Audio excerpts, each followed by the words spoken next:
Welcome back. It is 15 minutes past 8. You're watching BT. Thanks for joining us this morning. The Bloc Québécois says an apology is not enough, calling for Justin Trudeau to step aside while an ethics investigation takes place. At issue, awarding a $912 million contract to the We charity, which has since been scrapped. The organization has strong ties to Trudeau's family, some of whom were paid to speak at their events. Finance Minister Bill Morneau's daughters also worked for the charity.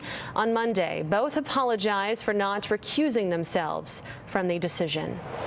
The Canadian Human Rights Commission says people should not use fake cards that are being circulated to get out of wearing a mask.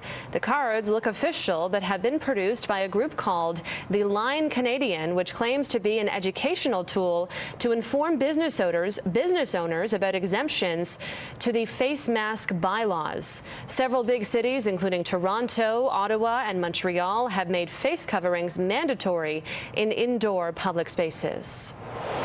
A big relief for hundreds of thousands of foreign students enrolled in programs in the U.S. The Trump administration has rescinded an order that would have forced them to transfer schools or leave the country if their classes were moved entirely online due to the COVID-19 pandemic. The decision was announced earlier today, just as a court hearing was getting underway on a challenge to the rule by Harvard University and MIT. University leaders suggested earlier the new rule was part of Donald Trump's efforts to pressure schools and colleges to reopen this fall, even as COVID-19 numbers there continue to rise. Workers at the Pan Pacific Hotel say the hotel is forcing them to sign away their labor rights. The hotel imposing a deadline yesterday for employees to sign a letter changing their status to become casual on-call staff with no guarantee of shifts. The hotel claims the COVID-19 pandemic forced them to make the change. And some major changes are being proposed to workers' compensation in BC. The changes include raising the maximum annual salary amount on which benefits are based to $100,000. Courts would also be allowed to issue WorkSafe BC search and seizure warrants when they investigate safety infractions. And WorkSafe BC would be allowed to provide preventative medical treatment before a claim is accepted. This legislation will also allow an immediate coming into force of presumption established by WorkSafe BC for occupational diseases caused by viral pathogens. If WorkSafe BC approves a presumption for COVID-19, it will come into force without the typical 90-day waiting period. This would ensure an affected worker like a nurse who contracted COVID-19 at work wouldn't have to have the burden of proving it happened at work. They will be now able to focus on getting healthy again. During the pandemic, WorkSafe BC is allowing businesses to defer paying their premiums for 6 months without penalty or interest.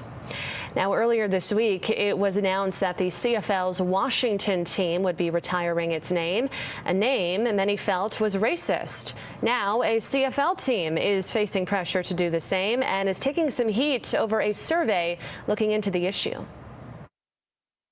This survey doesn't do anything but perpetuate the idea that so long as it's popular, it doesn't matter if human rights are at issue. Critics chastising Edmonton's CFL team over a new survey on their name. It comes as the squad said it would ramp up consultations to get further input. Among the survey concerns, no explanation of the name's origin, the inclusion of a question on cancel culture, and why the survey was sent to a wider range of stakeholders beyond the Inuit. So it wouldn't matter if every person from who knows where, which fills out that survey, said, oh yes, we want to keep this, terribly racist name, because that's irrelevant to the issue. I think if you could do a survey and say, we're torn between these three names, keeping the Edmonton Eskimos, and then here's alternative B and here's alternative C, people will do better. This marketing expert says the survey should have been more forward-thinking, adding that the ongoing debate has become a significant distraction for the on-field product. And if you do get these peripheral issues, the smartest thing you can do is make them go away as fast as you can. It's again a bit like ripping off a Band-Aid. You don't rip it off a half at a time. If you're going to change it, change it. Ryder says teams regularly update logos or merchandise to boost sales, which in this case could mitigate additional costs. And it's unlikely a fan boycott against the name change would hurt the bottom line, pointing to NASCAR's banning of the Confederate flag. For those people who choose not to go again, there may be people who were less likely to attend because of these things who are now more likely to attend. It tends to be an even out game. The team had no comment on the survey, but previously said they would have an update on the name question by month's end. Pam Palmatier says even if the name goes, they need to go further in demonstrating their respect for Inuit and Indigenous culture. They can be focusing a percentage of all of their sales to, Inuit, whatever the Inuit decide in the north. It could be housing, it could be sports teams. They have a lot of making up to do in addition to just removing the names. In Edmonton, Courtney Theriault, City News.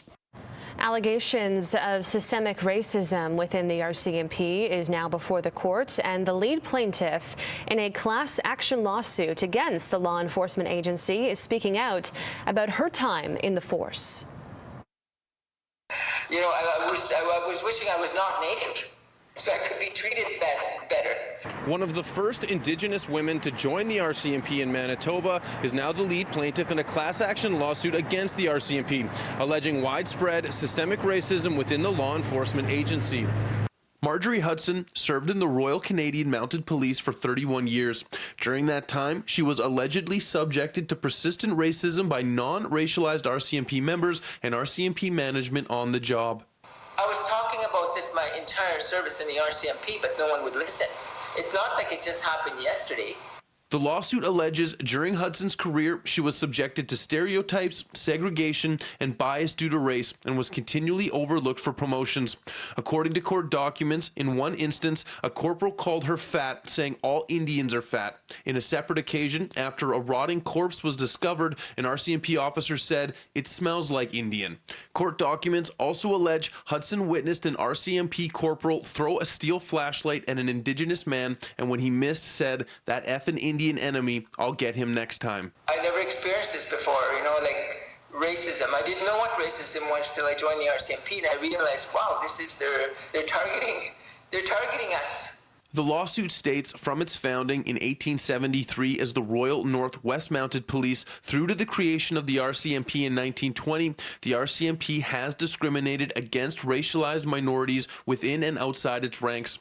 Hudson says in recent days, current and retired RCMP members from across the country have contacted her to share their own stories of racism and plan to join the class action lawsuit with her.